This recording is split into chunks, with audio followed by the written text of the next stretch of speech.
सागर के उपनगरीय क्षेत्र मकरौनिया की रजाखेड़ी बजरिया में 71 वर्षीय पूर्व एनआरआई ब्रजमोहन दत्त इन दिनों अपने ही भाइयों के खिलाफ सड़क पर बैठकर न्याय की गुहार लगा रहे हैं। घरेलू संपत्ति विवाद के चलते भी अनिश्चितकालीन धरने पर बैठे हैं। ब्रजमोहन दत्त का आरोप है कि उन्होंने करीब 4 साल पहले 25 कमरों का मकान बनवाया था, लेकिन उनके भाई सुभाष दत्त, गुड्डू दत्त सहित अन्य भाइयों ने उस पर कब्जा कर लिया। आरोप है कि न सिर्फ मकान पर कब्जा किया गया बल्कि परिवार के नाम पर खड़े कई बड़े वाहन भी बेचे जा चुके हैं। उनका कहना है कि अब उन्हें घर में रहने तक नहीं दिया जा रहा। पूर्व एनआरआई ने क्षेत्रीय सांसद लता वानखेड़े के पीएस सेवा पर भी गंभीर आरोप लगाए। उनका आरोप है कि पुलिस में शिकायत करने के बावजूद सेवा के दबाव में पुलिस कार्रवाई नहीं करती। इसी मजबूरी में वह गांधीवादी तरीके से धरने पर बैठे हैं। ब्रजमोहन दत्त ने चेतावनी दी है कि यदि अब भी उन्हें न्याय नहीं मिला तो वे आत्महत्या करने जैसे कदम उठाने को मजबूर हो जाएंगे। धरना पे बैठे हैं, क्या कारण है, क्या जरूरत आन पड़ी जो आपको धरना में बैठे परिवार के खिलाफ? भैया हम 40 साल सऊदी अरब में कमाए, इनको 25 कमरा दे, ट्रक दो, ट्रैक्टर दो, नाई की दुकानें 2 दुकानें मकरोनिया में लेके दी, सामने प्लाट के लिए 6 लाख दिए, इनने प्लाट नहीं खरीदो, वो में पार्किंग बनाने हती, वो भी खा गए। फिर हम 2-2.5 साल पहले आए थे, माँ को कही हम आ रहे थे, माँ ने कही आ जाओ, तो हमने तीनों भैया के लाने 10-10 जोड़े कपड़ा, सुभाष के बेटे के लिए 18,000 का मोबाइल, पप्पू को 10 जोड़े कपड़ा और 3 मोबाइल।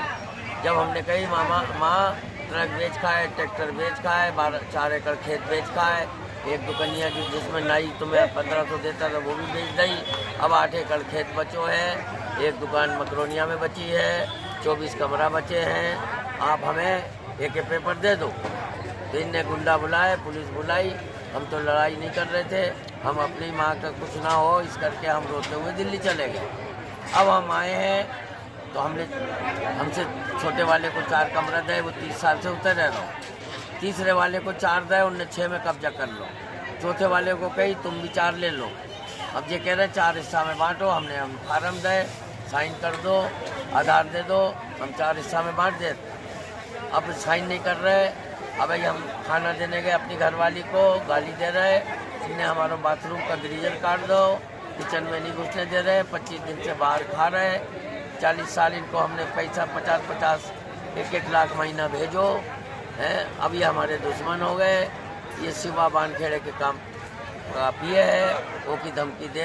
हम जहाँ भी जा रहे हैं पुलिस में हमने 10 दिन हो गए एसपी को बोला है कि भैया हमारा जो है एसपी को आवेदन दिए हैं कि हमारी अनवारी गोदरेज की तोड़ दी, 2 लाख को सामान चुरा। कहाँ शिकायत की है आपने इस मामले की? इसमें हमने करी है एसपी के ऑफिस में दरखास्त दे के आए हैं कि हमारी अनवारी तोड़ी है राजा और एकांश ने, और पप्पू और सविता हमें गाली दे रहे। मोहल्ले वालों ने हमें बचाओ, ये मारन आए थे, हमारे किराएदार ने बचाओ, ये हमें कम मार दें। अब हम गए अपनी घरवाली के काजे रोटी देने, वो डिप्रेशन वाली है।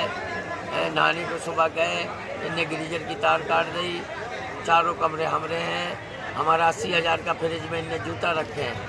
हमें इंसाफ करो। सुबह जो है बीजेपी के नेताओं से मिले, हमारी कोई हेल्प नहीं कर रहा हो, पुलिस में भी जाओ तो सिवा रुकवा दे रहा हो। अब हमें धरना पे बैठे हैं, हमें मारना है तो मार दो, नहीं तो हम इतनी फांसी लगाएं। हमारे 4 कमरा वापस दिलाओ जो हमने बनाए थे 4 साल पहले हैं।